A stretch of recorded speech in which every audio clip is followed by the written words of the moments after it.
You're listening to the Cantina Cast, your home for thought-provoking Star Wars talk. Join Albert and Jonesy in breaking down the latest news, trailers, movies, and of course, your favorite characters from a galaxy far, far away.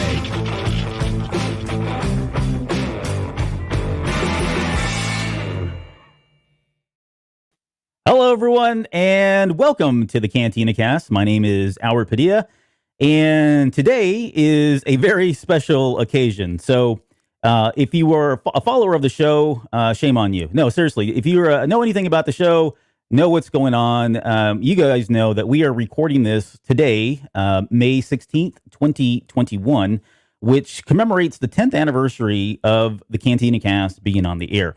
This is a huge milestone, in my opinion, and I've verified this with other, people of science, that this is, it's not just a big milestone for the Cantina Cast, but just 10 years in podcasting alone is a pretty significant milestone. And honestly, we're all thrilled to be here. We've got a couple fun things that we're going to do, but I'm going to start with the person you all know and love. He's here with me every single week, and helped contribute to that sizzling intro that we just all experienced. So hopefully you got a chance to see that.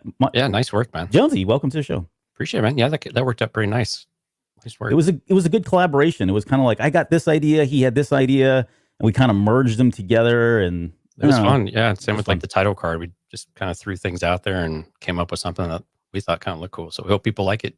But yeah, happy birthday, man. This is really cool to to be a part of. And who thought 10 years for anything, like TV shows don't really last for 10 years very often anymore, right? Unless you're The Simpsons or whoever. And then podcasts, man, they fade so fast that if they make it past 6 months or a year, that's a big deal. And we've had milestones. We've had over 400 episodes if you include bonus content.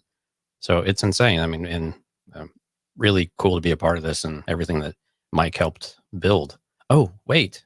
Yeah. Do we have a special guest tonight? And speaking of people that thought this show would never go 10 years, please 10 welcome. Years, lucky we made it 5 minutes. For God's Please. sake.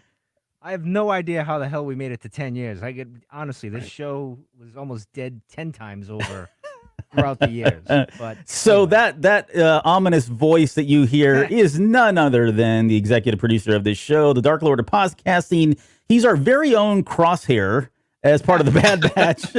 Please welcome Mike Rondo. Orders. Mike Rondo, how are you? Yeah, I'm delighted to be here, sir. My last episode officially on the show. Oh, yeah. No. We've heard this one it. before. No, Come on. I will never appear on this show ever again. We've heard this before too. No. This is it. It's all you two now. I'm done. I'm walking into the sunset, and that's it. Like, is it a binary sunset? Yeah, we could go with that. Sure. Sure. This is amazing, though. By the way, that was an awesome intro, but I still think the celebration intro thing that you came up with the little stick figures was much, much better. That was a better thing. That was by far. That was not okay. So for anybody, that was actually not me. That was Josh. That was Imperial Moonwalker. Oh, well, there you go. See, but top that one. I'll take credit for it. But yeah, we've got so that one's somewhere in the annals. Archives. Yeah, I like annals because people giggle when I say that. But yeah, it's out in the archives somewhere that we need to dig up so we can show folks what we're talking about. That was a fun time, and there was other ones too. There were more. It was a running. Yeah, it's kind of a running gag. Like Josh used to draw us stick figures of things. Yep. And it was like artistic artwork, and we loved it because it was like us, and he put little arrows with our name of like who he thought we were as representations of us. It was.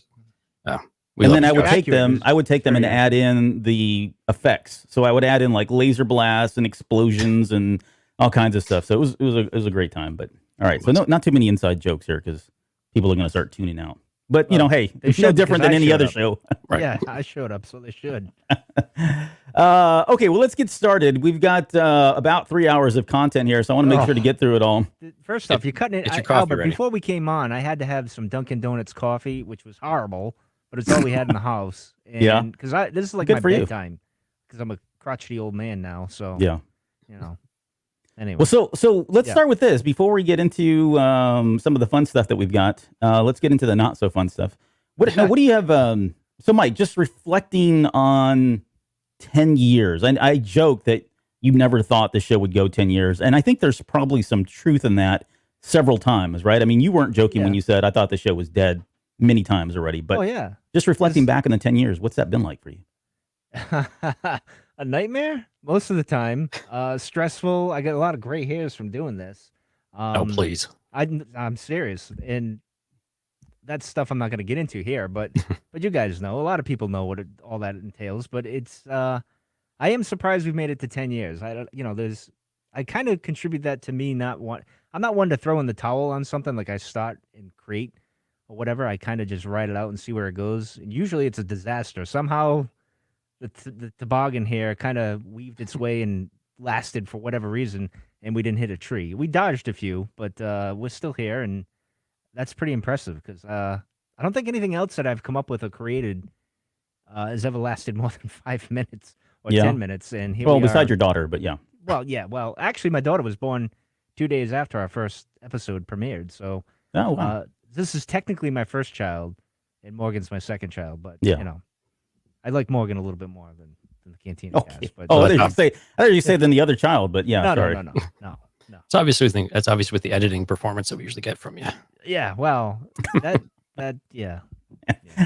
friendly fire. Yeah, right. That's okay. For those that don't know, and we kind of did this on the social media today, we love giving Mike a hard time if it's not obvious. No, because we just love him so much. There's just yeah. So we have to show our love in a very abusive way.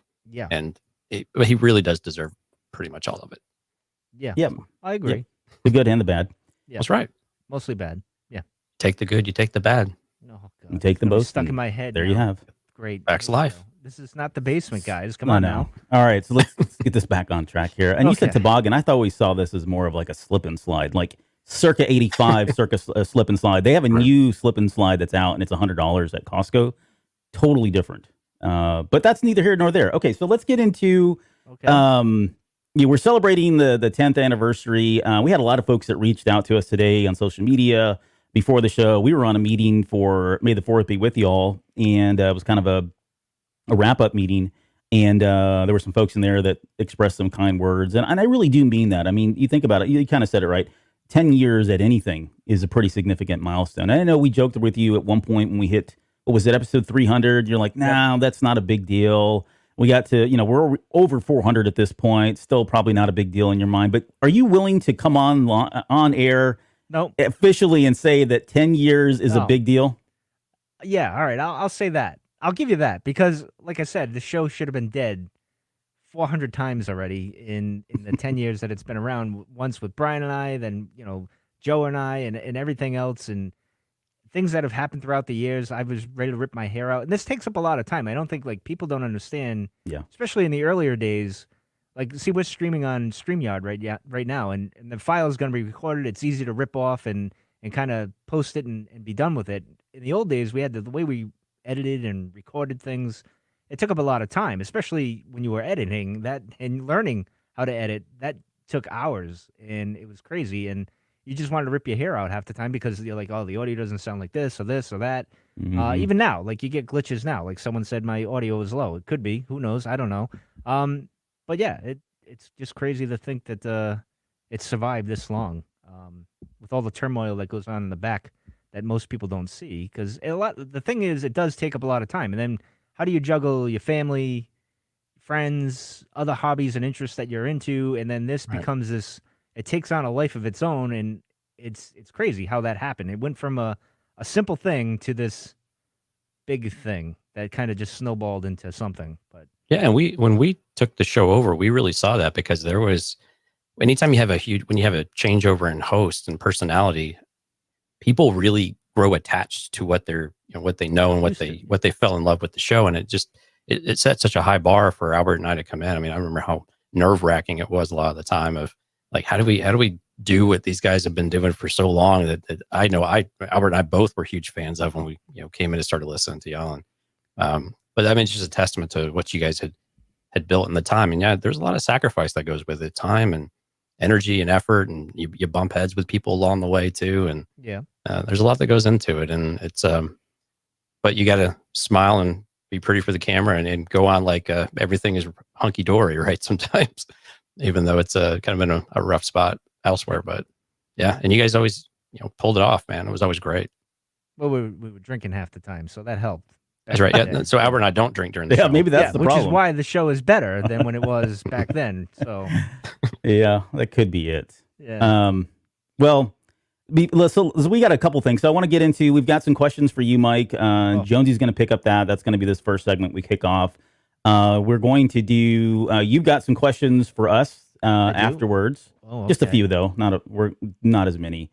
We've got a game that Jonesy wants to play with you. I've got a game for both of you. Jonesy doesn't know what this game is, and I'll tell you more about that here in a little bit. But don't worry. If you've listened to the show, you're going to recognize it. And then I thought we would do like a Ask Us Anything. So anybody that's joining us live, if you got a question, hold off on the question because I don't want it to get lost in the feed.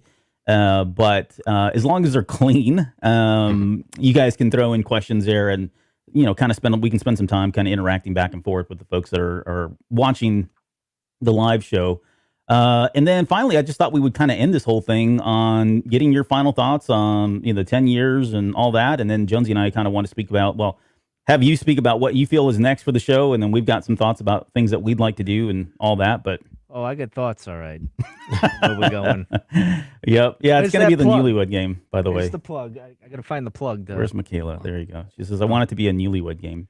Oh, so we can do that too. I thought this was my life. That's what we were doing here. No, that would have been like a 2-minute show. So we decided that we wanted to just extend that. Videos. Yeah. That's right. Hockey and Jeeps. Hockey and the Dolphins. And a dolphin. All right. Well, Jonesy, with that, go ahead and why don't we jump into the questions for Mike? Yeah, a bit of a history down memory lane type of thing here. So it is your life, Mike. No, hey, before you were an internet celebrity, do you remember what life was like before the show? And what like this? Well, I don't. Yeah, I want to know what life was like. What was a young Mike Rondo like before fame and fortune took him over? And then on a more serious note, like what made you want to marry Star Wars and podcasting? Why did you feel like you had to put this out there in the first place? That is a very good question, and one I wish I could go back in time and ask myself. What are you thinking? I don't know why. I've thought of this before because I always joke with my daughter. I say I'm internet famous. I'm a celebrity. Jokingly. I'm really not. It's nothing like. It's a big joke with her, but she thinks, "Oh wow." I'm like, no, I'm really not. You're the only one who thinks I'm something, so that's cool. But yeah, I don't know. This is how it started was with Brian and I. Back in the day, we used to get together for cigars and have a couple of beers or whatever, and we would talk about video games and whatnot. And he was into RPGs and MMOs and stuff, and I love Star Wars. And we that goes back in, I want to say 2008 and 9 and 10. We kept doing that, and then like in 2010, I was listening to the other Star Wars: The Old Republic podcast because the game was ramping up or whatever allegedly at the time. And I'd listen to other Star Wars podcasts and everything. I said to myself, well, I can do that. They do that. Why can't we do this? And for some reason, I conned Brian into doing it. And the rest is history. And I don't know why I don't know why I did it, to be honest. I think it was just to fulfill that to talk about Star Wars and to fulfill that radio broadcasting kind of dream that you have. I don't know why. I just and here we are. So yeah, there's always something about the people we see in the media and stuff that just have some certain limelight with it. Oh, it'd be cool to be able to do something like that.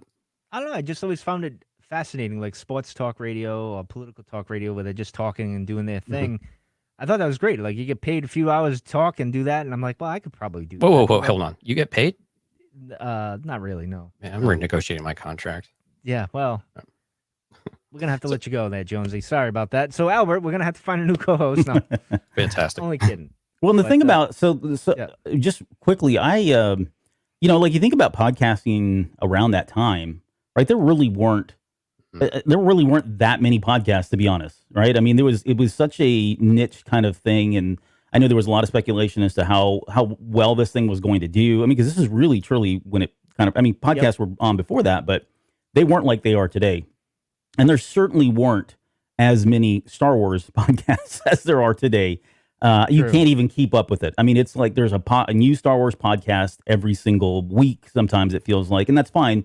Star Wars is so much bigger now, and it feels like that's probably right. We need to have more shows so that everybody can kind of find what they like most about it. But when you go back to that time, and I was going to post this, and I'm still going to, when we've been posting these pictures over the years from the Cantina Cast, and I've got this one that's very interesting, not to spoil anything, but it's got a picture of, a long time ago, they would throw up all of the podcasts on the StarWars.com website. You remember this? Yeah, we were one of them. Yeah, and we were one of them, right? It was up there, and there's some other ones that are still around, believe it or not. But if you look at those shows, most of them are gone. Like we said, they did not sustain. And there's some of them that were there, disappeared for a number of years, and have recently come back, which I thought was fascinating. But yeah, I mean, anything, again, just going back to that, I mean, there really weren't that many podcasts that were Star Wars related.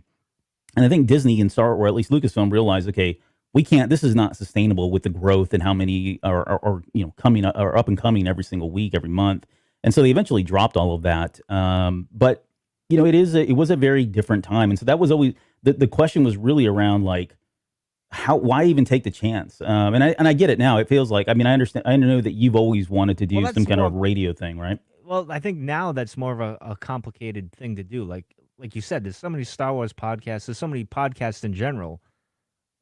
You feel like your voice is going to get drowned out. Like, how do you just got to kind of do it. Mm-hmm. I don't recommend doing it, to be honest, because it's such a, unless you're just doing it for fun and just enjoying it and not taking it as serious as I did for like 4 years at 100 miles an hour and just burned myself out, which is why I'm retiring, Albert. But until July 2021. No, right, yeah. No, you're not getting me to do it, so stop. But yeah, I mean, and be honest, Jonesy, I don't remember what my life was like before I even started this, because this has been such a part of my life now. It's almost like my daughter. I don't know what my life was really like, other than crazy, and I did a lot of stupid things. I don't. It's just hard to go back to what that was prior to. Yeah, it's crazy. So as you guys kind of started getting rolling, was there something that you were like looking to accomplish, or was it just, no, we're just having fun and talking about it? Or was there something starting to develop even early on? No, not really. I mean, at first it was just, again, to get because when I grew up, I didn't have many Star Wars fans around me. I had some in the neighborhood, but they were older or they moved on or whatever. But as I get older, I still liked this thing. Mm-hmm. And I had no one to talk to. But Brian, kind of a Star Wars fan, but more of a gamer guy. And I thought, well, it's a good combination and maybe it'll work, kind of thing. And it did for a little bit. Then the game stunk. Yes, it did, Albert. And That's a lie. You should have had all of the stuff that went with it, like Albert did. It made it much more. It's because you didn't have the keyboard, mouse, and the mouse pad. Well, I'm glad I didn't or the waste headset. my money on that. I wasted on everything else, but but yeah. So there was no real goal. I know in the early days, the Cantina Cast was kind of like the black sheep of that whole group. Things have happened, which has happened it happened later on. It always happens with the Cantina Cast. We always find ourselves in a situation now and then. Those days are kind of over, but at the time, so we kind of banded with a bunch of other podcasts that were kind of like the outcasts there. And then we got a bit of a chip on our shoulder, which plays into where we were in 2013 when we came back and going forward from there. And we just went 100 miles an hour once we tried to kind of fine tune what this was going to be and what we were going to do, which took some time. And then once we figured it out, we were like 100 miles an hour running into a wall, and it almost killed the both of us, really. I mean, it just burnt us out because we were just trying to be number one, which was an insane thing to try to do. And we kind of accomplished that, but not, when you look at it, it's like, what are you doing? You're making yourself crazy. And that's what happened. So you can burn yourself out just trying to, like, I got to beat everybody, when you should just take a step back and just compete against yourself more than anything else. But anyway. Right. Yeah. Now, y'all had a website that was going for a while, and y'all had staff writers and everything else. Was that when the show started growing, or that was how you wanted to grow the show? How did all of that kind of play out? We wanted it to, well, as we were doing this thing, blogging was still kind of a thing, and having articles were kind of a thing. So we thought, well, that should be kind of a thing too. Like, we have the podcasts, the blogs, and the articles or whatever. And that helped quite a bit. It actually helped the show grow, because the show for 2013, 2014, we were just spinning our wheels. We weren't going anywhere. And I remember talking to Joe, and I'm like, well, what are we going to do? We're just spinning our wheels here. So we got to figure out what we're doing. And we kind of laid the groundwork for what was to come with the breakdowns of this, that, and the other. And we kind of finally figured it out. and we thought the bringing the bloggers in and everything would help grow that, and it did. But the problem with blogging and everything, it kind of died out after that. Like when we get it, it's like the podcasting was going up and the blogging was going down. And Becca used to get mad at me all the time because I used to say blogging is dead. And we still argue about it to this day. Oh, she had some references the other night. Yeah, I know. Well, it's true, and it's true. Podcasting has gone up, and blogging kind of went down, which is sad because I actually I enjoy reading, but people have attention spans of Yeah, like blogging is a tweet or it's a post these days, right? I mean, that's essentially what it is now. Pretty much, yeah. You gotta, and I can't come up with something like that and clever or anything like that. So forget that for me. But podcasting works. So you were talking about when you guys kind of finally figured out what your niche was going to be. Yeah. When did it kind of become real that, hey, people really want to hear what we're saying, and something has changed with the show? And just the energy that gets behind that got behind it as you guys were really starting to take off. Like, did you have a moment in there where you kind of realized something special was kind of happening? Not really. I mean, going into Anaheim, that was kind of a make it or break it thing. That was like another hurdle where the show was either going to live or die, and we somehow managed to live. And one of my favorite memories is us podcasting every night in the hotel lobbies and stuff. And people, I remember doing one show, and the guy's right next to me as I'm trying to do a show, and it was weirding me out. I'm like, dude, I'm trying to do a show, and you're like right here. So that kind of, we thought we were making some headway, and we did.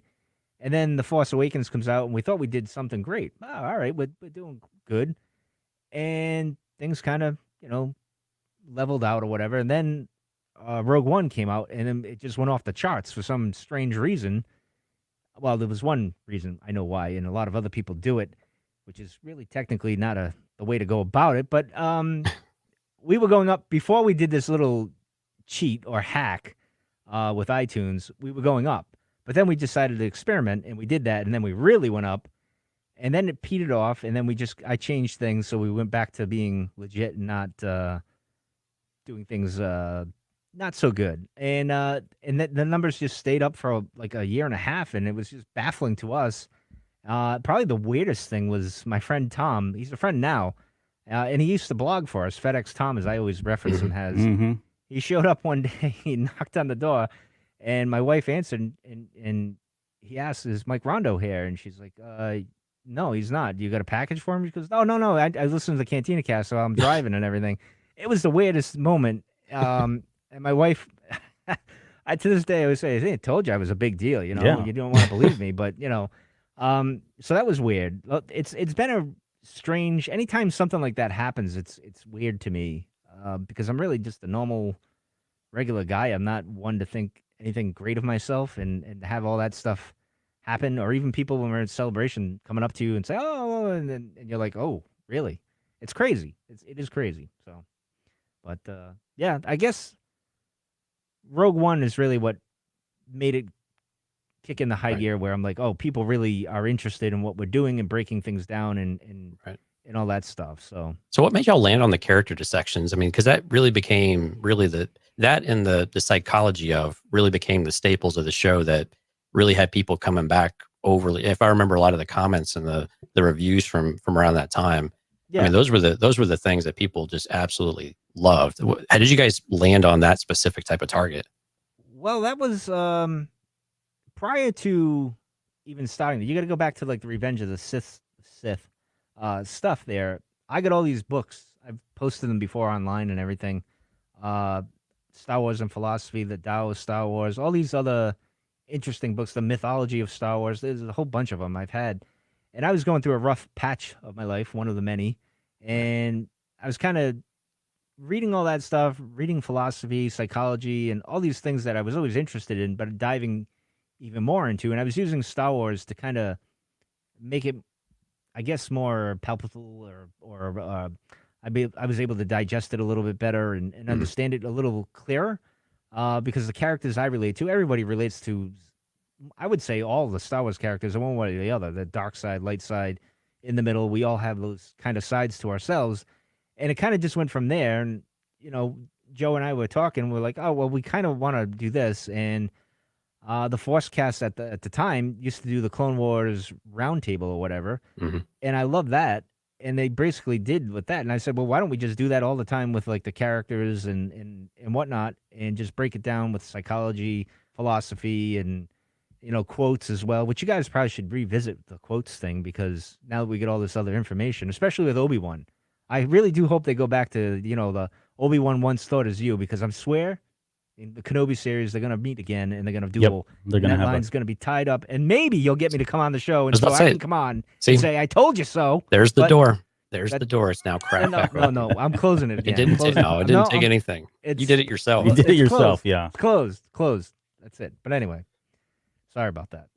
No, those are great stories. Those are the things that I think people who have come into the show more recently, and I mean, even when Albert and I started listening to the show, there's a lot of those things that we didn't know was going on. And I mean, we were there at the beginning of Discord and stuff too. And let me ask you this, now we just assume like Discord's just a thing all the time.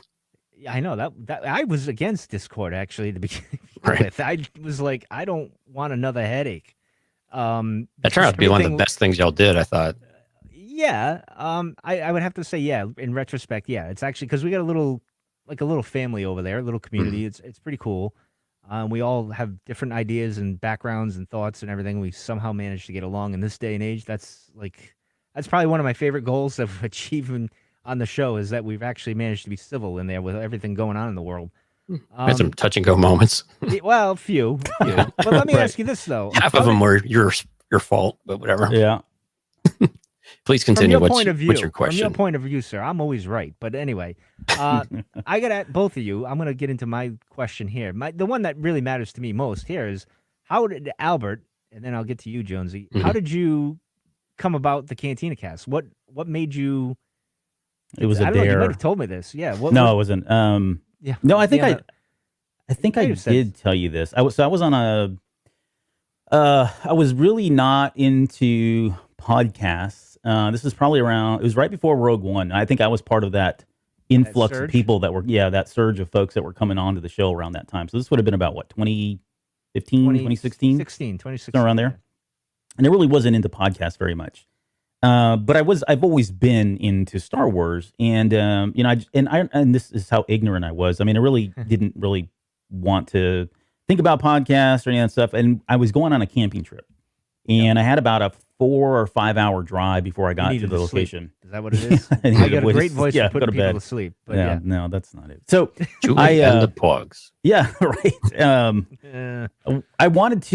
I needed something to listen to on the way out there, and I thought, okay, let me just go in and do a search. And honestly, like, there were a few podcasts that I queued up, and I remember of all the shows that I listened to, the Cantina Cast was the one where I was like, that's not how you say that. That's not right. That is absolutely right. That's ridiculous. Right. Get back on topic. What kind of crap is it? And no, but seriously, it's we joke about this when I don't think we joke about it. We always talk about it being thought provoking. And I will say this, like, to this day, I don't always agree with Mike, and I don't always agree with Joe or Jonesy. Oh, I don't agree with Joe also. Wow. But I don't always agree with what you guys say or think, right? But at the same time, and that's part of it, right? And it reminded me, and I've told this story before, so I'm going to apologize, but, there used to be, a long time ago, I sat around these statues, and I'm not going to get into the details here, and we would work on these. I'm nervous. Have you not heard this story? Because I'm going to tell it then, because this is the 10th anniversary. So all right, go for it. We're going to release everything. Okay, so let me back up. So one of the very first jobs I ever had, I was working at SeaWorld of Texas. Oh boy! And there was like 5 or 6 of us that would get there about 5 a.m, and we had these yellow arrows. I'm putting my hands up to the camera. We had these little yellow arrows. They literally looked like an arrow with a little tip at the end. And we had a whole bunch of these things. And we would go out to this garden. And at the garden, there were these bronze statues. And the bronze statues had a layer of wax on them that had to get changed every year. And the wax preserved the color and all that, right? Our job, my summer that year, was to literally take these little arrows and scrape all the wax off these 23 statues that were scattered throughout the walkway of this garden. Well, it turns out that one of the other guys that I was there with, and we'd work 8 hours. So we'd start at 5 a.m, work 8 hours. One of the other guys that was there was a huge Star Wars fan. His name was Brian. And I've lost contact with him. And if he's ever listening to the show, please reach out to me. But he was into Star Wars, and he was into Star Wars role-playing games and all of that. And the other guys were all Star Wars fans too, but not as big as we were. And so that turned into us having, because there was nothing else to do, right? We didn't have radios or anything. This was a very long time. So we had nothing to do but to talk to one another. So what we would do is talk about theory, Star Wars theory questions. We got into trivia. And so I would start spending time like memorizing lines and quotes from Star Wars. I mean, 326, 327, there's a period of civil war, rebel starship striking from enemy base, won the first victory. I mean, I would go through meticulously and memorize stuff because I wanted to trump those guys in Star Wars trivia all day long. And so going back to the Cantina Cast, that day that I drove out to the camping, I found myself kind of in that same mentality, like, whoa, I'm like reliving those moments where I've got these guys talking about stuff. I really wish I could contribute, and because I think I have a different take on it or a different opinion. And it was that thought-provoking piece, that component of the show that really kind of hooked me and made me want to go back and listen to, past episodes. And I realized those kind of stunk. So then I just stayed with the show and moved forward at that point. But yeah, that was my entry point. So I've gone on enough about it. But Jonesy, tell us, how did you, and I don't think I know this story, honestly. So I'm interested. I don't think you've ever shared with the group. Not really. So when Force Awakens came out, I never really had someone to talk a lot of Star Wars with anyway. I was kind of on an island, and so like me, basically. Yeah, a bit. So when Force Awakens came out, I was like, man, all this stuff is happening. I don't know what is going on with Star Wars in general. I'd read all the Legends books, so I was kind of in the know on that stuff. But I really didn't know what else was going on. I didn't listen to podcasts at all either. And my commutes kept getting longer and longer to work. So I was like, all right, I'm going to figure out what this whole podcast thing is. I think this was in summer of 2017, earlier, like maybe spring of 2017. And so I stumbled on a few podcasts, and Cantina Cast was actually one of the very first ones. Actually, what hooked me was the music, because you guys were the only ones that weren't doing something that was really cliche Star Wars. Star Wars MIDI. Right. Right. Well, or all the sounds or the thing. I mean, and some of them started that way, but it changed because YouTube kind of made us change that in a way, and so did Apple, and everyone else didn't seem to follow but us. So no, but Jonesy's right. I mean, there's so many shows out there, and again, not shade on any shows out there, but at that point, like, and I'm sure this is where you're going, it was so cliche. There were so many of them. They all started with some kind of rendition of a Star Wars tune that's like, okay, I got to sit here for 30 seconds, a minute before that was done. I always wanted to do a punk version of the Cantina Cast. I mean, the Cantina song, but we never got that to happen. So yeah, but there's been a few that are cool like that, right? They get some original version of it, or they do it themselves because they're a group of musicians, or they've got that kind of talent. But no, it was really cool though, because I mean, all the other ones were just kind of what you would expect, right? And y'all did something different. And so I was listening probably for a few months, and then I heard you guys mention Discord a few times. And so I like the show. You guys were doing something totally different, because when I was listening to some of the other shows, and these were probably the bigger shows that were out there, right? Because they're the ones that pop up in your feed. They were, half the time they didn't really have a subject matter. They were kind of all over the place. They seemed to have a lot of experience with things and seemed to be smart, but they just didn't have any kind of focus. And you guys had really focused topics, right? And you had like things you wanted to dive into, and we joke about it, but half the fun was yelling at the radio, like Albert was saying, of, what the hell are you talking? Well, and for me, it was always like, oh my God, get back on topic. Get back. Like, why? How did we get to this point? And it was both of you, not just the former co-host. No. I mean, I'm guilty as well. But it was terrific fun, but it was just fun, right? And it was interesting, and it was good, and it made you think, and it was just totally different than the rest. Really, all I wanted was news. That's all I went into, like, looking at podcasts for. I just wanted to see what was going on and get up to date. And I found something completely different that it was totally unexpected and just absolutely fell in love with. And then when you guys launched Discord, it was just, I remember very clearly. I signed up for Discord, and we were at a resort up in Dallas, up at the Great Wolf Lodge, I think. And I literally sat there on my phone talking to you guys in Discord on my phone, literally until like 2 or 3 in the morning. And I was just hooked. I couldn't put it down. I knew what Discord was. I already had Discord for gaming and whatnot, but that you guys were on there, and there was people interacting. At that time, I think how many did we have, Albert? Like 5 or 7 people. It's like you, me, Josh, a couple of other folks, I think. I I wasn't even there. Oh, right it was away. Joe too. Don't forget Joe. Joe was one. Oh of the yeah, first. Joe was there too. Yeah, I mean, what as the EGM folks. I mean, we were kind of there at the beginning of the Cantina Cast in Discord at least, and but no, it was just so much fun that there was a community you could actually reach out to, because there was another show, and I won't name them, but they wanted to charge you to be part of their Discord, right? It was part of their Patreon packages, and if you go up to this, then they would let you do. And I was like, why would I do that? These guys are giving me for free, and they've got tons of great ideas, and we had great chat, and then we started playing video games. And it was all downhill from there. Pretty much. Yeah, so I really when I joined the show in 2018, I'd only been listening to the show 8 or 9 months, probably something like that. It was a whirlwind for me of how all that, how that kind of stuck. Well, the premise, one of the premises of the show was basically two guys at a bar talking Star Wars, where you would argue and have different points of view or whatever, and someone would walk by and hear the conversation, like the radio or whatever. Like Albert would walk by, like, whoa, wait a minute, no, you're wrong completely for saying that. And you have a new best friend hanging out at the bar. Yeah, which was the point of the show, really.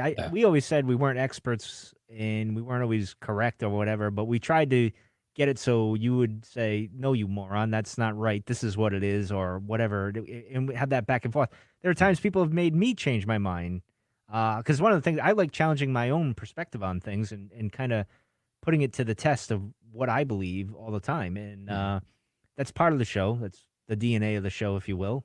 I hope we've achieved that. I think we have. Well, something I really liked was you guys would bring, when you brought someone on the show, which was not very often, but when you guys did, they had a very specific purpose. You brought someone in for music. Y'all had Katie come in and talk about basically brain changing and things like that, which was MK Ultra, MK Ultra, which was actually one of the things I got kind of hooked me to start talking more with you guys. And but it was those types of things that even when you brought someone in, it wasn't just hey, we got this person, and let's ask them the same questions they've been asked 1,000 times. It was like, no, they're actually going to dig into the subject with us and toss ideas out there and challenge it. And those were fantastic, and y'all did such a great job of that. It was really cool. Oh, thanks. I didn't do a good job, but everybody else did. But that's why you bring on guests who make you look great. Thing. I used to get into arguments with people over the guest thing. No. Yes, I still do sometimes, because to me, guests are supposed to be special, right? So when they come on, it's supposed to be an event almost. And I didn't want it to be like every week, got to depend on the guest every week and all this, the flavor of the week type of thing. I wanted it to be special. So when we had someone come on, like Adam for the psychology, or Katie for the MK Ultra, or whoever, we wanted it to be special, and we wanted to make it mean something at that point. I wanted to be, because I don't know, I thought most people didn't tune in because of guests back then. I really did. I thought they didn't care what the guest was going to come and say, because it's the same thing over and over that they say. Like if you invite an author on, I don't know, whoever, they just give you their talking points. If you bring someone on who's like a psychologist or whatever, but is a regular, not like world famous or anything, and he comes on and he's going to give you your honest opinion about it, that type of thing, I thought meant more than just bringing on someone who's a professional in the regard of, like, they've been around the circuit, done all the conventions, and they give you all the toe the line type speech type thing. Well, I imagine now it's probably a lot easier for us to do those types of things than when you guys were doing them, because audio quality and how you guys would connect and all of that was still a pain. It was still very much in the early stages of that. Whereas kids have it made today. We're spoiled now, right? Oh my gosh. Even if you don't even have to have like the Roadcaster thing I have here, it makes it easy too. But even just using a program like this makes it a heck of a lot easier. So, but I got to give you guys credit. You guys, when you came on, you did it the Mike Rondo way. I said, this is what we needed to do. And you took that and ran with it. And I appreciate that. Of course, we don't really record that way anymore. So I feel a little bit bad, but anyway, so that's that. What other questions do you have for us, Mike? But that was it, really. Well, let me ask you this. Jonesy, I'm going to ask you, because I know you were nervous as a host. Oh, yeah. Coming into this, because you'd never done it before, but I saw talent there. It wasn't just the beard. I was saying, pick him, Mike. Pick him. He's like Grogu. I don't know. What were you thinking when you said yes and you came into this? And I don't know. Is that changed? Yeah, I want to know too, because I don't know that I know this story. Like all I remember, and I don't want to preempt you, but I just remember Mike saying, "Hey, we got somebody else." And I'm like, "Who?" He was like, "Jonesy." I'm like, "Who the hell is Jonesy?" They're like, "Yo, the guy for that." And I was like, "Oh, that guy from Discord." And I'd never spoken to him, never heard anything about him. You and I high-fived once over Tom Petty, I think. I think that's we had that Tom Petty moment. That was why I said these two need to be get up. But I don't know like how that all came about. I know you were hot for Mike. But beyond that, was all I remember. Yeah, so we have to. So we got to roll back time just a little bit. So over the holidays of those cold 17? Evenings of 2017, yes, late very at night, cold. We were playing Battlefront a lot, right? And so we were playing Battlefront, and the guys would be on there playing, and we'd have other people, and Mike and I would be on, maybe have a couple of cocktails or something. We would just be a couple, we'd just be very open and inappropriate to one another in a lot of different ways. So it was just, it was just kind of a weird, like, I'm going to call it like just a banter type of thing. And then it just kind of carried over into Discord, and it was fun, right? We just had a good time, and we were talking back and forth. And I still don't know what compelled Mike to ever reach out to me. I was active in Discord. I think Albert at one point had reached out to me right before this was happening. Was like, "Hey, do you want to be like a moderator on Discord?" Or Mike and Joe might reach out to you to do mod for Discord, because I was there so frequently, and pretty reasonable person in general. So it was really surprising though when you reached out to me, because I'm like, really? Like, hey, have you thought about it? And I was like, well, I've been looking for a hobby. Like I've been complaining about not having a hobby for years. So sure, I'll give it a try. What do I need to do? And I thought I was all big and bad. I had like my Astro 840 headset. I was like, man, this is going to sound great. I don't need equipment, nothing like that. And man, it was garbage. Yeah. You're like, yeah. And I spammed you with audio files and stuff. I was so excited about it and nervous and everything else. But yeah, we did that first. I came on Cantina After Dark, I think was my first one. And that was in February or March of 2018. So, yeah. Something around that. Yeah. Yeah. I think late Feb or something. And late January. And so I remember being nervous, and you guys already had a rapport, because you were already doing shows together, and it was really odd to try to insert myself in that. And I was like, man, I'm not prepared for any of this stuff. What's going on? But yeah, that's the Cantina Cast way though. Just jump in, whatever happens. The building might burn down, but it'll be fun. Do you still get nervous though? Do you still get the jitters? Yeah, there's days. There's days where, especially if you don't know that you're really into the topic a lot, like, okay, how am I going to talk about this? And more importantly, how am I going to make this sound semi-interesting? Because we've done some material that was a bit lackluster to read through, and then we've got to somehow make it seem interesting to talk about, right? And find the things that are worthwhile. Now, at the same time, though, those are sometimes the really fun things, though, too, where you find something that you like, and then you can expound upon that. And I mean, you guys kind of taught us that through y'all's historical things. Of you just find one little thing. That happened several times in the comics, because I'm not the biggest fan of the comics, or even the novels. I've had you read it and you discuss it, and then you find something that's philosophically or psychology wise, or something that fits in, and you're like, oh, okay, and you can make it into something interesting to talk about. There's even when it's not the greatest Star Wars, there's something in there that you can find and kind of discuss and kind of think about, so to speak. But that's what's been so great about working with Albert too, is that, I mean, he's like an encyclopedia, right? So it's great to have someone who can call off so much, but we both are looking at so many of the details within it, and it's cool to be able to kind of say, did you notice that, or did you notice that, and yes or no, I didn't catch that part, and so some of those things, and it kind of makes for a better show in general. And so that's why it's always been a lot of fun working with Albert on it. And I like the fact that you and I've said this on the show, I think what really works for us is we really don't share each other's notes. Like, and we can I was thinking maybe we get into the weeds on how the sausage is made later.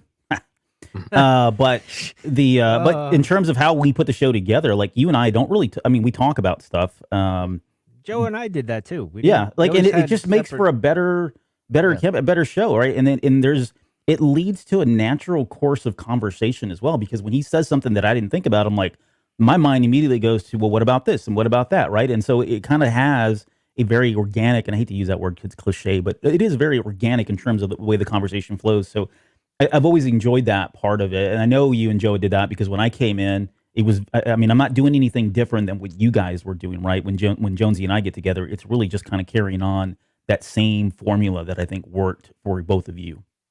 Right. And I remember my first two episodes were 231 and 232, which was the Force. Like Albert and I, like, hey, we're gonna go big for our first show all alone, right? So flying solo or flying duo or whatever we were. And so we went and attacked the Force. And I remember I've never done so much research for a show in my life. I literally spent 5 straight days. I neglected work because I was just so nervous about it and doing so many, like capturing so many notes and everything else. And because I knew if we got it wrong, we would just be laughed out of the place because so many people have a very strong opinion and a strong relation with what they believe about it. And to be able to, the feedback we got on it though was really humbling, and it really helped because we got a lot of positive feedback that we kind of did it, and we looked at it from a variety of angles. So it wasn't pushing an agenda of sorts or pushing our thought process. It was really, again, kind of carrying on the legacy of expanding the thought and asking questions and those types of things. And when I think back about it, that's probably still one of my favorite episodes that Albert and I have done together. Well, I got a follow up then, because now, and this is what I was struggling with as like 2017 happened and like the Rise of Skywalker and all that came out and everything, and or Last Jedi, yeah. Well, the Last Jedi and the Rise has it progressed, and then we're getting all these shows and comics and novels. Even then, I could see like how does one keep up with all of that? Like you're gonna do a show and you're gonna dive into things, right? Like on the Force. Now you get so much to go. Like you're like we're gonna miss some stuff. You got to kind of accept that now. I would assume, right?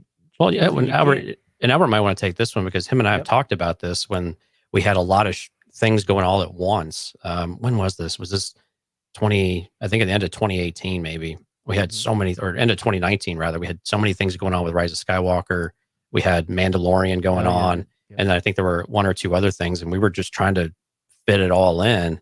Yeah. And, but I mean, it's a balancing act. You want to take that one, Howard? Yeah, no, I was going to say it. And I remember Jonesy and I having this conversation, you know, if they do any more than this, we're going to be really kind of in a bind in terms of how do we stay up on top of all this, right? And how do we consume it all? Because there's only so many hours in the day, and he and I both have, you know, careers and families and everything else. It's just, this goes back to what I said earlier. It's very difficult to keep up with it and stay on top of it and feel like you are, you know, being relevant and you have something to contribute. Thankfully, we're not there yet. I still have like nightmares of what's going to happen when all of these shows are going on simultaneously, and are we going to have to hire more people to come on and do the show or what? But yeah, I mean, it is well, no. But it is a challenge, and it continues to be a challenge. And you know, we've gotten into more things than I think you guys did originally because we're covering books and we're covering comics, and there's more stuff out there as well, right? All the television that's out there, the movies, and it's more relevant now too than it ever has been. Yeah. But it was there's little things that you pick up in one that lead to something else that's like in a movie or a show or whatever that was happening. I get all that. We had that to a degree until recently. Now it's just like it's exploded, right? So, and then now you're gonna have Andor, you're gonna have Kenobi, and you know you get the Bad Batch going on, and Mandalorian, and then Book of Boba. And how do you juggle all that? I mean, even for me, it's crazy because I guess like if you were gonna dive into like the Force again, now it's like, well, we gotta wait to see what happens with that, and even with the Bad Batch. I feel like it's like you can never. I felt this way plenty of times where you're doing a subject like on Darth Vader, the breakdown of Darth Vader. Well, now at some point, I hope you guys go back and break it all down again because things are changing, right? We got more information. There's a lot more going on now, and it's more. I mean, that's going to be what, a 20-part series now at this point. Least, I mean, we did what, 7, 8 episodes of that. This will be 20 now. Where you guys go back and break it down or whatever. But I feel like there's. Like you said, you got your family, you got work, you got other interests, and then to sit down and read all these things, it's very hard to balance all that. And I don't know how you do it, but I give you You do know how we do it. You did it for a long time. Yeah, I did, but not like this is different now. This is another gear you got to hit to do what you guys do now. So, we were very limited because they were rolling it out slowly. Right. And I remember complaining about them, like just give us this stuff, like all these things. And like, I remember complaining about with Aftermath, with the acolytes and all these other things, like, well, we're giving you this, and then the payoff won't be till 10 years down the line. And I used to say, no, give it to me like 5 months from now or something. I'm not going to wait 10 years and be like, in a movie theater and say, wow, that was a great payoff. Give it to me now. I remember complaining about that. So, have they paid off on the acolytes? I don't think so. I don't know. They never went there. There's a lot of things that didn't. We'll see with this new TV show, though. We'll see. Right. We'll see. Right. We'll see. We shall. That's another one. I forgot all about that. I forgot all about that one as well. And then to get the Rangers and all this other. Good luck, guys. That's all I can say. So can I tell my story about how I got in? Oh yeah. No one's asked me, but I'm sorry. Albert, how'd you get involved with it? How did Albert? How did Mike approach you? How did he tackle you and force you into submission? I said, Albert, you just do it. No, that's not at all what happened. So my first show was episode 221, or no, 201. What day was that now? 201, October 3rd, 2017. But before that, I was doing the Discord stuff, and I was like one of the first ones. By the way, Discord, I looked it up for this show. If anybody's watching, playing at home, that very first Discord message was July 11th, 2017, and it was on the old Cantina Cast server. Today we're on the EGM server, but that was the first one. I was not the first poster. I know that's shocking for anybody because I try to be the first one on any time a channel's stood up. You are obnoxious with that. I'm pretty obnoxious about it. But no, I can't take that credit. My mother's name is taken was the first one. I was the third one to post though. So I'm happy at least I was in the top 3.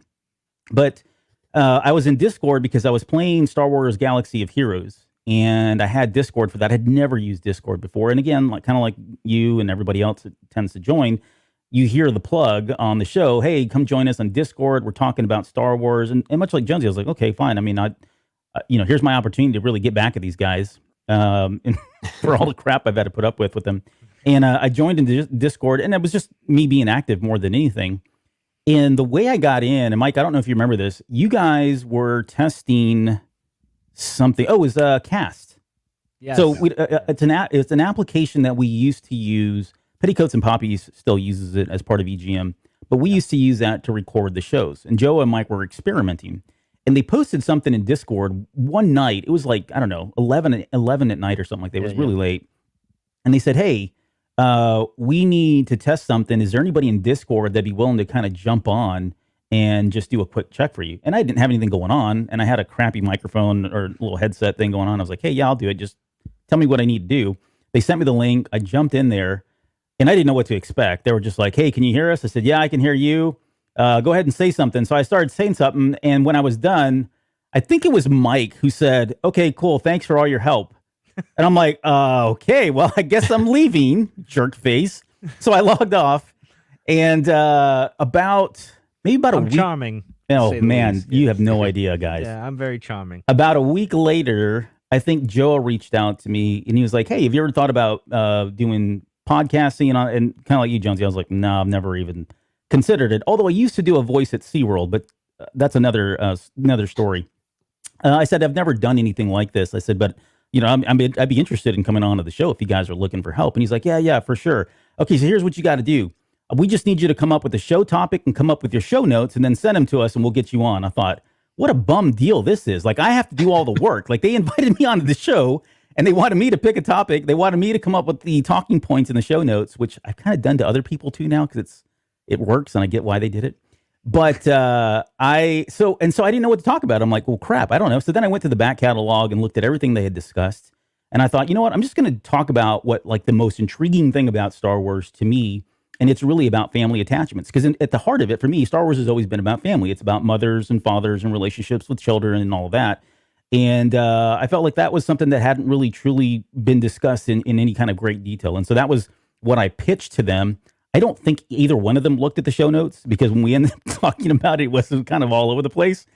But it was enough that I think they were at least interested and realized that, hey, this person at least has the interest and the want to try to do this more. And so that was That's kind of how I got in. Although you introduced me as the maintenance man. Do you remember that too? Oh, I do remember that. You called me the maintenance man. I thought, okay, what is it? Is it the color of my skin? What's going on here? Why are you calling me? It wasn't even. That was part of your not. Discord name for a while too. It was. It? I think I changed it. It didn't even register on my head until after you pointed out. I'm like, oh, you idiot. Well, I made the dumbbell. joke of. I made the joke. So I know, but it's like, duh. Like, why didn't you even think of that? I'm just thinking, no, because you were doing the jack of all trades. I was like, Discord. I was going in Discord, cleaning up rooms and putting the about and doing stuff that, I mean, you guys just kind of threw it together and were like, cool, we have a way to talk. And I'm like, in my brain, I'm like, no, we've got 15 other things we've got to get done before we do anything here, right?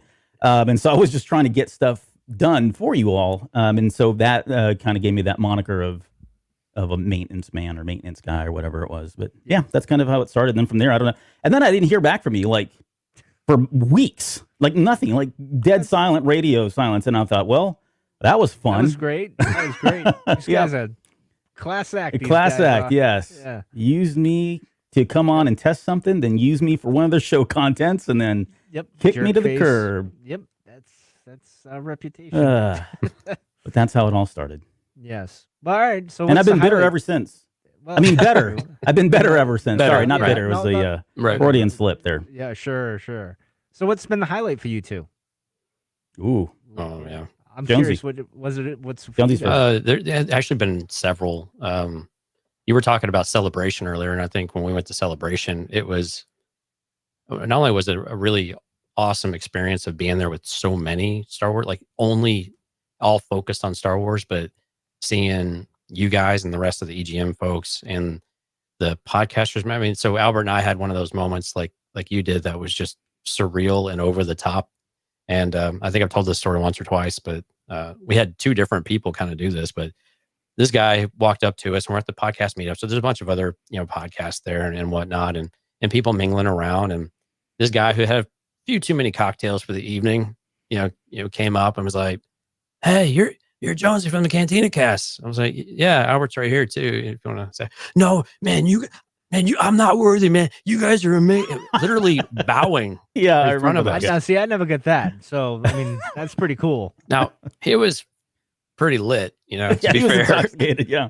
But it was just really weird, like getting noticed. And when we did the podcast stage, just that people would want to come and watch us, it's just weird. I mean, I don't know how you guys thought, like how you guys felt when you actually recognized that, wow, people actually kind of want to hear what we have to say for some unknown reason.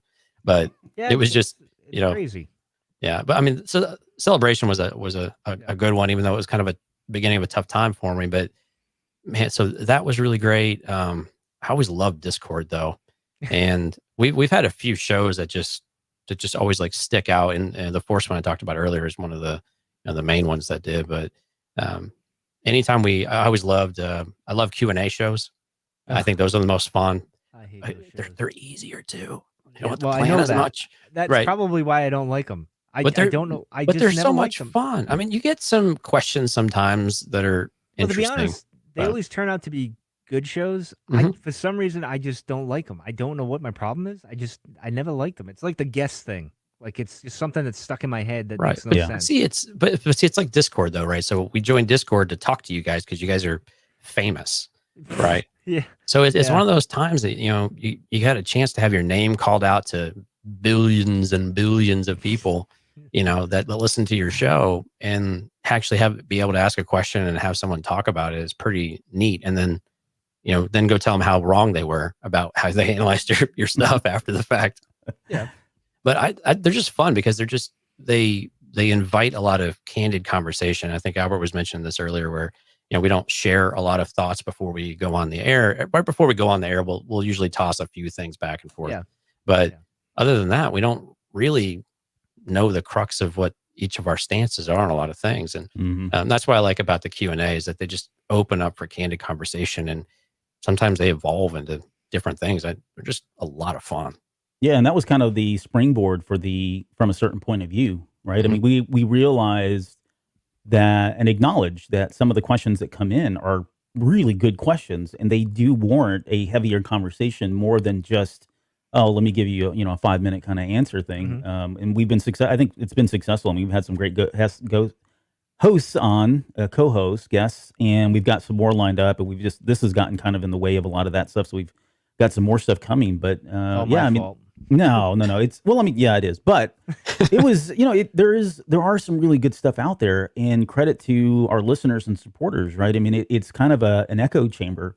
We're hearing from them the questions that we, Jonesy and I think most people heard from you guys, and the feedback that you guys would give, and the questions and the thought-provoking stuff. I think it kind of keeps going back to that, right? And a lot of that is, I think what's, like Jonesy said, is what makes those some of the better shows is that there's just a lot there, and there are things that we don't think about. It's getting other people's perspectives and views and opinions on things, and kind of spinning that and waxing whatever we've got to go with it, which is really kind of cool. And I still believe it to this day. I always thought you guys had some of the smartest, like most, like thought, for lack of whatever, thought-provoking listeners that were out there, because there were some people who had really great questions. Yeah. Great questions and great conversations, and just really smart people, intelligent people. And then when you mix that with their passion for Star Wars, you get this really cool mix of really well thought out explanations for things, or ideas about and alternative ways of thinking too. And it's just it's a community that I've not seen quite like you guys have bred for the last, at least for the last 4 years now that I've been a part of it, really anywhere else in the other communities, that you guys acknowledge all of that and kind of started that. And Albert and I felt passionate about taking that and carrying that forward, and making sure that people had a voice in what we do. And that's why we like to read reviews and like to have all the questions that we do, and mention people's names on air, because it's just fun. It's fun for people to hear their names on, they get mentioned too. Very true. Albert, what was your favorite moment here, sir? What do you have a? Yeah, I was gonna. We'll come back to that here in a second, because it was just what we were talking about here in the shadow. I've got a few favorite moments. So I think the day Mike retired the first time. Yeah. No, the third time. That's mine. The third time was my favorite. Okay. Well, that's tonight, isn't it? Or is that? I think it is the third the time. Fifth? I have to take my shoes off to count. Yeah, sorry. Yeah. Let's see. So Celebration definitely. I mean, it's kind of hard to top that, right? I mean, being at the Super Bowl, if you will, for podcasters, and being on stage, and just that whole experience, like you've already talked about, just meeting people that had listened to the show or were inspired to do their own show, inspired to do something. All of that is just super humbling and completely unexpected. So the fact that we get to do this every week, and as a hobby, and just be there with people to kind of celebrate Star Wars, and help them think about Star Wars. And I know I've heard this so many times that this show is kind of it's a release, it's an escape for people, as is Star Wars. I mean, Star Wars is kind of escapism for a lot of folks, and to have that for the show to be just an extension of that is, I mean, come on, you can't ask for anything more for people to kind of be that interested in what you have to say, because they see it as a way to get away from whatever they're dealing with in the moment, right? So that is just beyond words for me. But beyond that, I would say one of my favorite moments, I don't know if it's I'm going to call it one of my favorite moments of the show. So Mike Rondo. Oh, boy. Do you remember when, after we recorded that episode... I'm in trouble.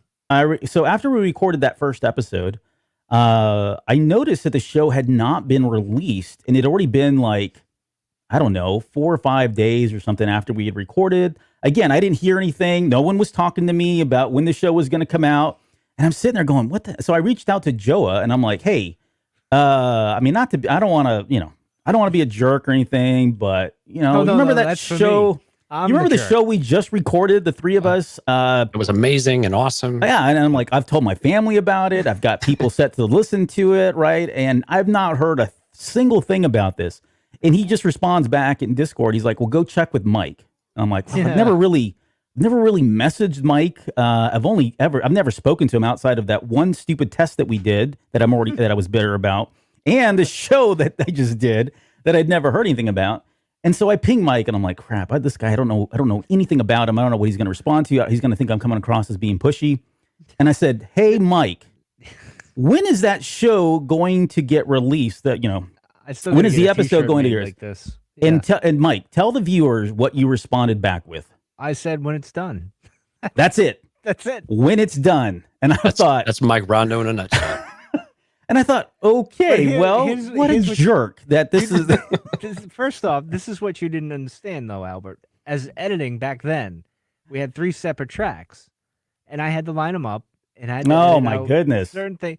Yeah, you would have if you'd have given me that line like 3 years ago, I'd have been like, okay, I don't know anything about it, but no, sir, I've edited my fair share of shows now. That's not that hard. But go on, please, humor me. That's all I had for my excuse, but it became a running joke for the longest time, though. So now, anytime you ask Mike about anything, it doesn't have to be related to the topic. When it's done, his response is when it's done. So, yep. I knew that. I should have known that from BioWare. When it's done, that's what they used to say all the time. Yeah, same thing with like Blizzard. It's kind of like whenever we get around to it. When we get to it, we get to it. But yeah, that was good. I think so my first show was certainly a highlight for me. Just kind of being exposed to that and feeling like, wow, that was kind of cool. I really enjoyed doing that, and that I could see myself doing more of that. Of course, my confidence was completely shot because I never heard back from them again after a few weeks. But this is our way of molding you guys and shaping you to be tough, to toughen me up, right? Toughen you up for the trials and tribulations that is the Cantina Cast.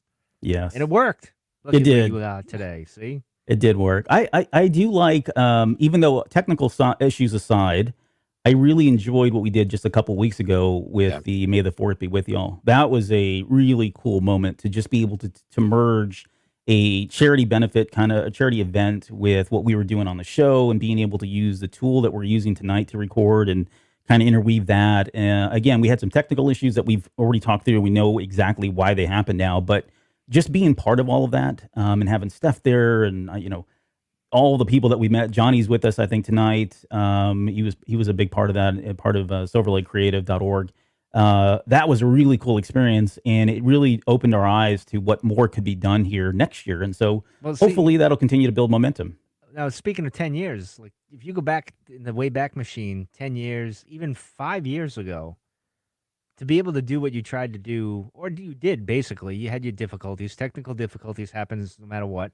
Podcast stage or whatever, they happen, but you do learn from them, and you experience, and you'll work those bugs out. But right, like to be able to do what you guys did, like 5 years ago, that we would never be able to achieve that here on the show. So this is a tribute to you guys. Is that you're taking it from where we were. We made the foundation. Now you guys are building the house and the roof and everything else, and you guys are going beyond what we initially had started, and now you're branching out and doing these awesome things, and it's pretty cool to see. I'm pretty proud of you guys, by the way. Thank you. I'm not always mean.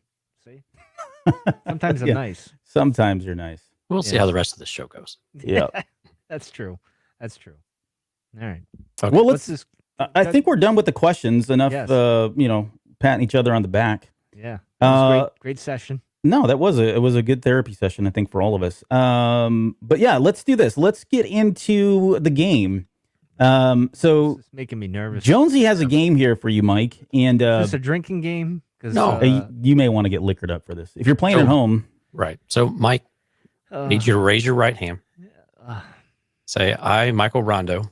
I'm not saying all this. Yeah. Why? Swear to answer every one of these questions. I am not answering any of these questions. No. Answer all of them, Michael. I plead the fifth. All right, then you're writing the show notes for next week. Okay. All right. So this is gonna be a game of which do you prefer?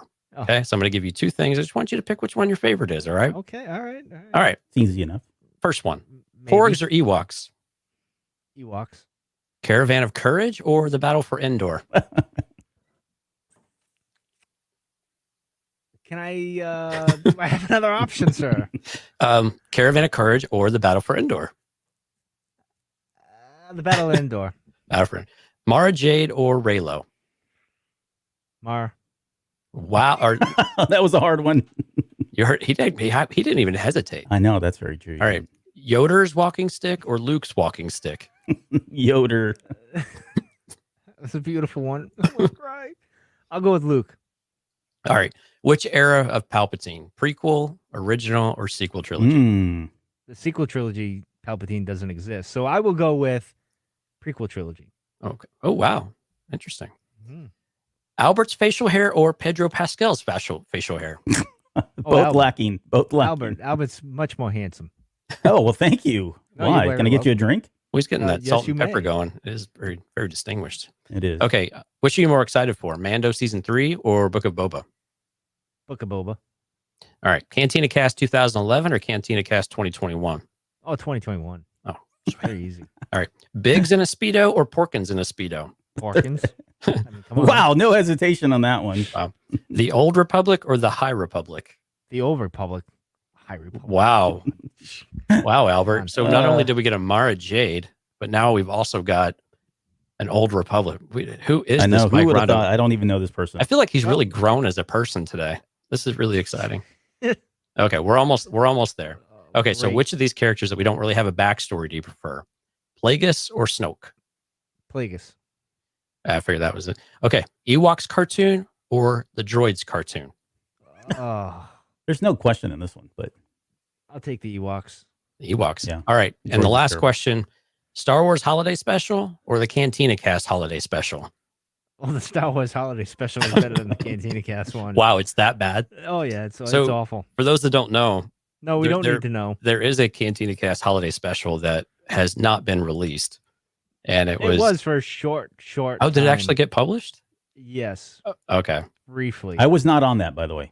No, this was several years ago, and apparently, it. I don't even know how. Mike, you want to tell us about the Cantina Cast Holiday Special? No, save it for the Patreon exclusive stuff. That's right. We won't. The money's flooding in. All now. I can say is, I think I defended Jar Jar Binks very well. I'll just leave it at that. Wow. That you had to says a lot. All right. So, if you want Mike to open up the vault of the No. lost 21 episodes plus the Cantina Cast Holiday Special, Never happened. Patreon.com/the Cantina Cast. If you can get $1 million together, I will do it. I'm gonna set this GoFundMe up tonight. It ain't gonna happen. It ain't gonna happen. All right. Thank you for playing, Mike. Nice job. That wasn't Yeah, bad. I that thought it wasn't was gonna bad. be- No, it was just more fun than anything else. I thought it was gonna be far worse. No, that's Albert. Oh, Yep. Next up is my game. Oh boy. Okay, so we'll try to make this short and quick. So there Which was won't be. a game.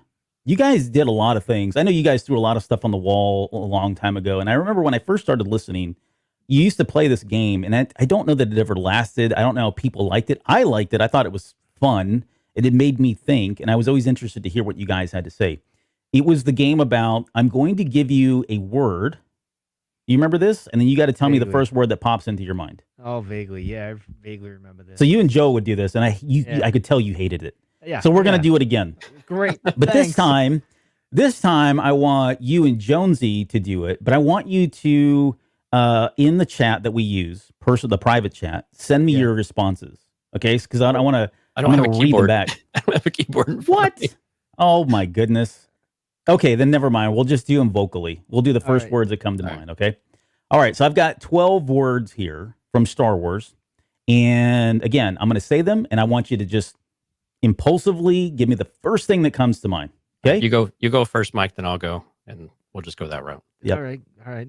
All right. The first word is Jawa. Disgusting. Glowing eyes. Glowing eyes. Okay. I can see the disgusting. I see the glowing eyes. Why disgusting though? I don't know. I just thinking of C-3PO. You know. What? Disgusting? Yeah, he says disgusting disgust- creatures. Yeah, that's what Oh, he says. his line. Yeah. Disgusting creatures. Yeah. Okay. Jeez, All right. Albert, Next word. Come on. Oh, sorry. I thought you were saying glowing eyes, C-3PO, but no, I got you. All right. No. Next word is Anakin. Cool. Murderer. Well, Is he really though? Yeah. yeah, Yes, he he is. Yes, he is. He's not going to get away from it. Yeah. Okay. Here's a little deep one for you guys. The Force. Powerful. Mystical. Yeah. All right. I'll take both of them. I think there's no explanation needed on those. Mystical. Leia. That was the better answer. Leia? Metal bikini. Oh my Sorry, I God. couldn't- You I couldn't- disgusting pig. No, I'm kidding. Mine I was couldn't- princess. So Oh, Sorry. Why did metal bikini come to mind, Mike? I no idea. It's late at night. What do you want oh from boy. me? I'm Yeah. half I asleep. thought this was starting a story. No, Yeah. no. We're not going there. Okay, Mike. Next word is Grogu. Baby Yoda. Can't talk. I don't even. always bothered me. He's can't talk. Gaga goo goo. You know what's great though is that he's gone now. That's what's great. No, he's back. He's coming back, just like you. He's coming back. Bye. He'll be gone. Like I guarantee, he'll be gone like the first 3 episodes, but he'll get back in. And he'll be there. He's in forever. Season finale, he'll come back. No, they won't draw it out that long. Yeah, no. Okay, next word. Next word. And this one may be a little tough, but phasma. Disappointment. Battlefront. Battlefront. Because it was my name. I just, That's right. What was it? It was Phasma Lover. Phasma's Lover. What 66. In the world? Yeah, 66 of all things. Which. Yeah. Okay, so what? Where did that come from? Well, 66. Order. No, 66, I get that, but Phasma's Lover, really? Because I like Gwendolyn Christie. Oh, do you really? Yeah, I didn't know that. Oh, I had no idea. Okay, well, this game's been a success because I was hoping to learn one thing out of it, and that was the first time. All right, next word is, and I already know what Mike's going to be saying on this one. Ezra. I'm writing disappointment, so you don't have to. Yeah, thank you. That works. That works. Jonesy, what about you? Wispy hair, actually, of all the things I remember. Anytime someone mentions Ezra, the little front in the front. Yeah, like he'd be out on the balcony, at his little lookout, and the wind would blow, and his hair would kind of, sweep across before he buzzed it. Interesting. I would say a letdown, to be honest, because they went from that he's going to turn Doc, he's not going to turn Doc, like that whole thing, and now he's off doing whatever. So who knows? So we'll see. All right. I only got 2, 4, 5 more words. Oh, great. Okay. Next word is Luke. Awesome. Yeah. Amazing.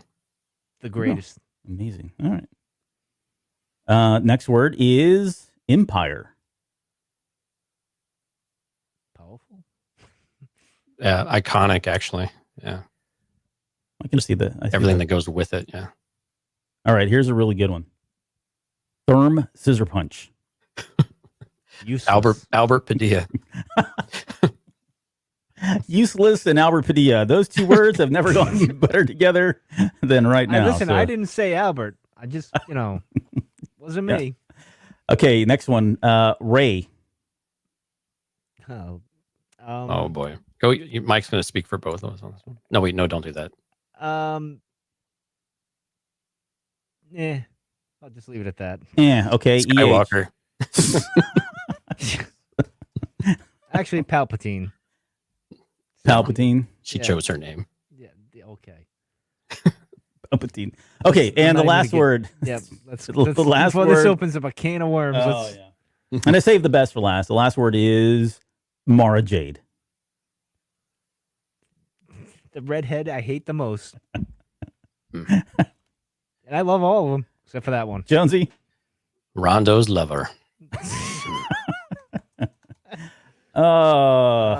Well, that's, it kind of flamed out there at the end, but you know what?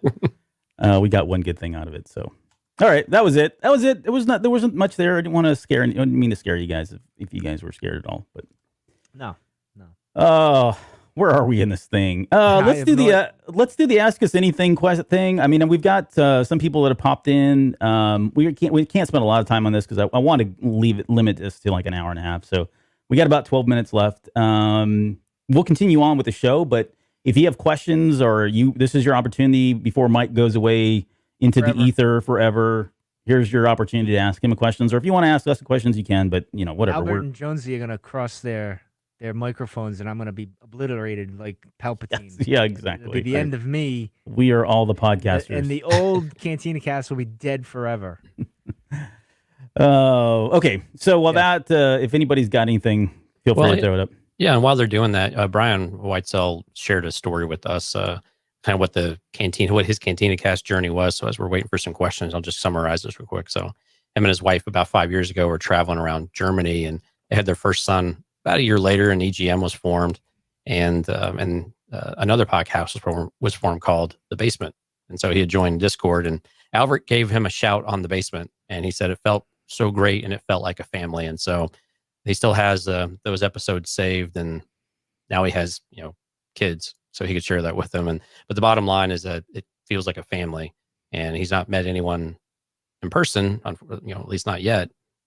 but it feels like getting together with old friends, and so it's very, very kind words, Brian. Thank you. No, and I remember that too, because I remember when he had the baby, we went out of our way to congratulate him, because I think we were on the air that day.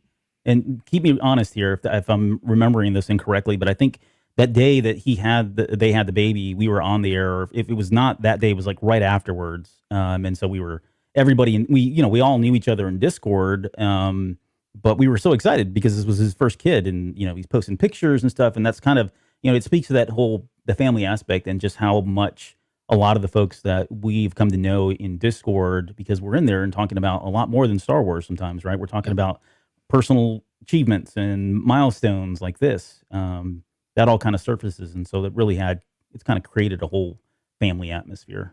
So, all right, Johnny's got one. If you could own any ship, which would it be? Slave One. What about you, Albert? Falcon. Yeah, I'd have to go with I'd go with an X-Wing, I think. Falcon's a really close second, though. Really close second. Yeah, I've teetered back and forth on this one many times about which ship is, but Falcon's kind of iconic, and X-Wing is up there for me too, by the way. So just to be able to have my own. Good question. Twan has a really good question. He's getting ahead of himself. I like that one. I like that question. All right, so Twan asks, we know that Mike says that he is done with the Cantina Cast. No, he's not. But how much longer will Albert and Jonesy carry the torch? I have visions of this. You have visions? Wow. Visions? See, what in the world? Yeah, so what's going to happen is our kids are all going to get together and continue this in 10 years from now. And you guys can finally retire, and then it just lives on, and it'll never die. It's like hell, Albert will have a whole production staff. Exactly. The Cantina Cast is like the Darth Maul of Star Wars podcasting. You can't kill it. Yep. It's just, cut it in half. I've tried. It just will not go away. It will not go away. For the phasma too. Yes, it'll stick to you. I don't know, Jonesy. Till we get, I don't know. We've been riding this thing until we're old and gray. I guess we'll just quote Weird Al. But I'm already there, I guess. So yeah, so Jonesy's got about another 90 days. I have no, I'm kidding. I don't know. Like, this is it doesn't really cross our mind to like. No, and I will say this too, like Mike has always got good advice, and we give him a hard time on a lot of crap. Mike's done a lot. He's been through a lot. He knows a lot. And I mean that in seriousness. You do have a lot of great advice at times. And the one thing that you said that always stuck with me is that when you're doing the show, there's going to be times when it's going to get in the way, and things are going to be wearing down on you. And we've kind of talked about this or hinted at it, right? There's things that are going on in our personal lives. The show can sometimes feel like a burden because it's just that clock's always there, right? It's always, we've got to get the next show. We've got to get the content going. We've got to get show notes going, promotions and all this stuff. And we've got Patreon members that are wanting content and stuff. So the pressure can build on you to kind of be able to produce. And I know you said at times it's going to feel like, hey, it's tough and you don't want to go through with that. And I can't say that I've been there. I'm not saying that won't ever happen. But I do feel blessed to be able to come on and do this every, week after week. And yes, it is hard. There are things that we've got to get done, and we've got commitments that we've got to upheld for the listeners and our supporters and all of that. But that is on foremost on my mind, and I think about it a lot when I'm thinking about like how much longer am I going to do this? And I would say when it gets to the point where it feels like it's no longer fun, and it feels like it's just a burden, and it's just something I dread doing every week, then I think that's for me to kind of take the Mike Rondo approach and say, you know what, this probably needs to be passed on to somebody else, right? I probably need to remove myself, step back, because the show is bigger than me, and I acknowledge that it really is, and I feel that way. You can't do something for 10 years. Yeah, you can't do something for 10 years and credit one person, right? As much as you came up with the idea, and this speaks to what we've been trying to do. I was having this conversation with Becca. What I was trying to do with the 10-year anniversary, what Jonesy and I were trying to do with the 10-year anniversary is really acknowledge that it took a lot of people to get here, right? It's everything from the listeners and supporters to all the contributors on the blogs to the people that used to be podcast hosts and the support. Everybody that's had a hand in all this has contributed to the success of the show. And it's really not my show any more than it's Jonesy's show or Mike's show, right? There's something here that needs to kind of continue and go along. So, and I'm probably speaking way out of turn here, but it just feels like this does need to go on. And so getting back to the question, for me, I think it's just going to be whenever I feel like I've already hit that limit, and I'm not really, the spirit is gone for me, I guess, at that point, and I'll just pass it on to somebody else. That's a great point. I think if it's not enjoyable, why are you doing it in the first place? It's not a job, even if it feels like a job from time to time. But I mean, it's one of those things. If you can, as long as we've got interesting things to talk about, I mean, that is a big part of it too, right? When it gets really hard is when there's these gaps in between content, and I know you felt this, Mike, for a long stretch where, like, what are we going to talk about? We've talked about everything, and Albert and I have had these conversations too, and now we're really fortunate to have a much clearer path of, wow, this show is set for the next 3 years, basically, with content we can pick and choose from and go back. And if we miss this, then we can go and pick it up later on. And it was something we've always enjoyed about when we have kind of this deluge of content, is that, okay, patience. Let's pick the stuff that we think is most interesting, and then we'll go back and fill in some of the gaps a little bit later. And I think that's why we enjoyed the books and the comics. And this was before really they were all integrated so much that they were just there to that ancillary material, and you can pick up new little things that are just fun and interesting. And so as long as you like digging into it, there's always going to be someone here at the Cantina Cast to do it for you and do it with you. Yeah, I mean, what a blessing, right? To have this much content to be able to talk about. I mean, there's plenty to do at this point, so we'll never run out of it. That's a good question. What else? What else you guys want to talk about? Anything else? I don't know. What's the future of the show look like, Mike? Well, you guys are changing the name. Albert's got everything all worked out. Yes, I'm going to roll the new logo and new intro and outro here in just a minute. Yes, so this is done. Like, I was serious when I meant the Cantina Cast is dead. It's over. It's over. Go on. Go home. Nothing to see here anymore. I'm like having an existential crisis right now. You're still here? I'm going to have to buy new shirts. Here? It's time to go. Leave. It's over. It's done. Wow. No, I'm only kidding. Here? You guys are still hosting. You guys get the keys. Do what you want.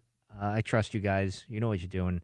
But to go back to what you were saying, Albert, it's funny because when we first started this, there was no real goal of like success or anything. Just kind of sitting around BSing, talking Star Wars and the Old Republic or whatever. And as the second wave of the show started, and we went 100 miles an hour, and as you get to like the Rogue One thing, going back to that when it blew up again, it kind of made me realize the formula of what we do in the heart of the show is what matters. Not me, not Joa, not... Sure, all that matters in the sense that it got the show to where it is, right? And we built upon it. And the show was built from the ground up with everybody that's ever been involved, with Becca, the bloggers, and all the co-hosts and everything, and even the guests that come on and stuff. Yeah. And it's bigger than I ever was. And it's almost like with George, when he made Star Wars, and at some point he came to the realization, well, this is way bigger than me, so I got to pass it on. And it's kind of the same thing. And at some point when we have to get there, when we get there in 100 years with you and Jonesy, we'll get there. But for now, you guys roll with it. You're doing better than it's ever been. So, and I'm very proud of you guys. So, hey, the future's bright for the Cantina Cast because I'm not going to be involved with it. That's why it's going to go. It's going to be great now. Anything I'm not involved with is perfect. Anyway. Well, Jonesy, what about you? What's do you want to let's talk about some of the stuff that we've got planned? I know I don't think we wrote anything down on this. No, we didn't. I was looking for that. I was like, and that is exactly how the show runs. This is how it went. Yep. Yeah. Right on cue. Yeah. Well, like Albert said, we really are re-upping our commitment to doing the Patreon type of content. It means a lot to us. I know I love doing Cantina After Dark. We've done some other shows hit and miss here and there, but we are going to start focusing more on that again and putting things out there more regularly, whether it's interview type of shows or a variety of things. And Albert probably has a couple off the top of his head. He's always got fantastic ideas. So I think you're going to get a lot of that. You're going to get a lot of the things that you're used to, and hopefully you guys enjoy though too. I mean, we're still going to cover the content in the same types of ways that we have. We're going to keep branching out and trying different things though, just like with the alumni thing. And it's been a really cool idea, and getting other voices on the show. I think that's what we want to continue to do and continue to grow it, continue to get different perspectives on the show and different ways of thinking too. And I think rather than just the two of us or the three of us getting on here every once in a while, having someone else come in and do it. And I know when I was out, Albert had special guests on, and those were always fantastic to hear. And some of the people that were on here really are really cool people, and so we'll start to hear some new voices and things like that. We're not going anywhere, so don't get worried about that. But so there's just me that's leaving. That's all. Oh, please, you're always there. Yeah, you're like dad in the background. What else am I missing, Albert? Well, first off, so Michaela's with us tonight. Michaela was one of the ones that contributed to us, and I know we've always, and Michaela, if you're listening, still watching, we've always had you slotted to come back on the show and do more, and we will see that through at some point here. Same thing with Maggie. She reached out to us today and said, congratulations on the 10th anniversary. She's doing her whole Star Wars thing now. She's on Petticoats and Poppies, which is part of the EGM network, but she's also doing her own Star Wars thing now with her group of folks, and she's got a YouTube channel and a show now, and that's just great to kind of see her doing her own thing there. So same thing with Maggie. We want to get her back on, and really, there's a lot of other people. I mean, we've got from a certain point of view that we're going to continue doing through the rest of the year, even though today is the official birthday. You can expect that content to continue through the rest of the year, as well as the alumni. I've got other guests lined up.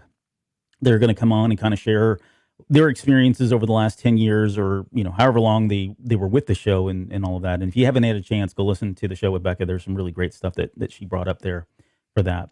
As far as the Patreon stuff, one of the things that we've, I said it earlier, it's a luxury that we have so much content. And so Jonesy and I have been talking about the comics, and that being maybe a Patreon only exclusive thing kind of stuff. So we have not had a chance to really talk about the High Republic comics so far, but there's also the main title, and there's some pretty pivotal things that are happening now and starting to occur in that as well. So you'll probably see some of that get lifted and moved over into the Patreon stuff. So we've got that going, and then we're going to change the format just a tiny little bit. And I don't want to give away too much stuff, but we turned 23 minutes the other day into like an hour and 49 minutes or an hour and 39 minutes of show content.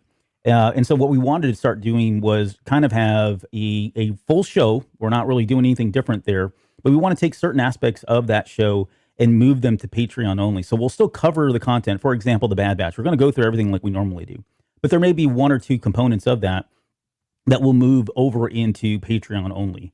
And we'll get into that and dissect it a little bit more as bonus content. So things like that, where we feel like, we owe it to you guys that are contributing to Patreon. I mean, there's a lot of you, there's a lot of money coming in, and we're very grateful for that because it pays for, this application that we're using here that's not cheap, that Mike pays out of his own pocket. And by the way, I upped the price on it, and I didn't tell you about it, but I know. We can talk about that later. I appreciate that, by the way. My wallet thanks you. But so things like that, right? And we've got to pay the bills, if you will. And so we need to put that stuff forward in front of you. And we've got other stuff that we've talked about. The Canteen After Dark is another one. We might change that a little bit in terms of how we go about and what the content is, but that's another opportunity to get some more content out towards you. So. Yeah, and if there's things that people are interested in doing, so a part of Canteen After Dark, we've trying to figure out a way to, how do we do kind of an after show, type of thing. I know there's some shows that do like a pre-show before they go on air, and we'd love to be able to, interact with people a little bit more than we're able to. The chats that we have now are fantastic. So that's, I was nervous about the whole video thing, but I'm glad that y'all really spurred that forward again. And that's really worked out great. But if people have idea, we're open to it too. And, if we can find a way to kind of make that work into something sustainable, it's always great to have more ideas. Yep, absolutely. And then, so on that note, I think you guys committed to this, so hopefully you did. When we're done here, we're going to record a 10th anniversary Patreon thing, right? So I've been taking notes. There's things in here that I want to talk about now because we've mentioned them, but I'm going to talk shirt you're wearing. I'm going to talk about my shirt because there's a story behind the shirt. There's a grievance behind the shirt. There's a grievance behind my shirt. So basically, we're gonna have Festivus. That's exactly right. That's what's gonna happen. I'll get into the story about my SeaWorld voice, so I can tell you about that. Stephanie brought that up. We'll talk about what Mike and Joa cheated on to get the numbers up when they did, because he was very coy about it. Didn't give any details, but we'll talk about that. The only reason I did that is because I don't want to get anybody else in trouble. You can't do it anymore. They've already put a stop to it. You sure about that? I think so. Yeah. I don't know about that, sir. All right. Well, we tease it enough. We'll tease it. Let's try it. Let's see what happens. What do you got we're to not lose, trying right? it. No. There's now you want to get back involved? Yeah, now you want to get back in the show. No, Here we go. I'm done. I'm out of here.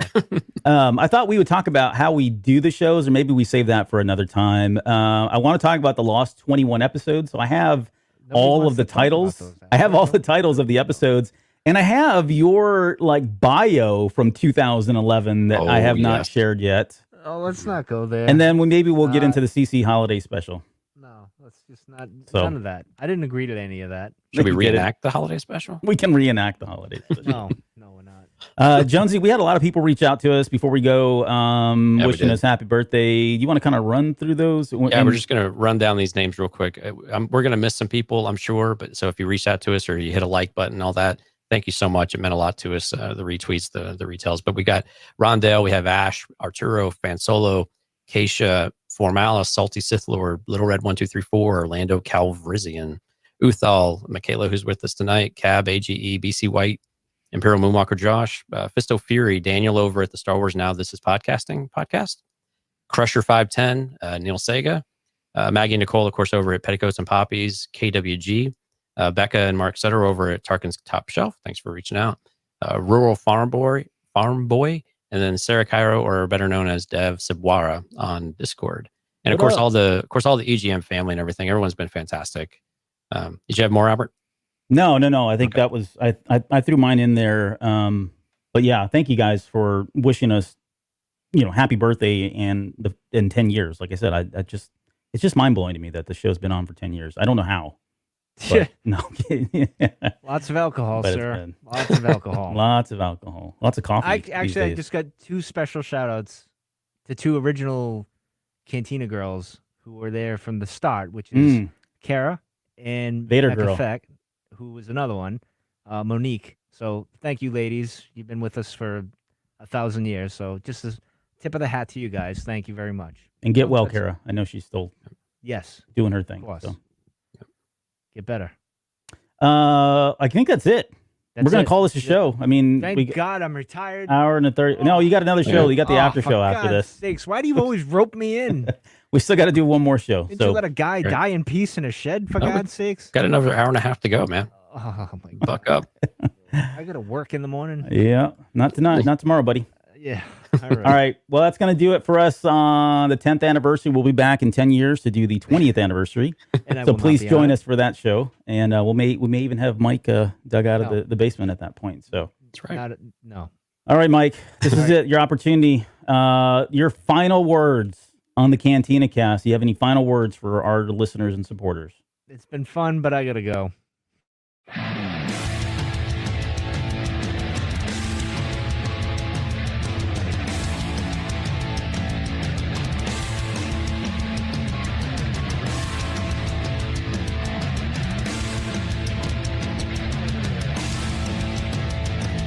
You're still listening? Wow, that's amazing. Well, I'm here to give you the disclaimer. Normally we do a big, long, drawn-out disclaimer thing saying what's what and who's what and all that other stuff, but I think you guys kind of know that Lucasfilm and Disney have no affiliation with us at all, and we have none with them. We talk about Star Wars, which is their property and all that other good, fun stuff, but I think you can tell which is our stuff and which is their stuff. If you can't, well, then send a lawyer to send an email to me and I'll be glad to chat with them. Other than that, you know what's what, so that's your disclaimer.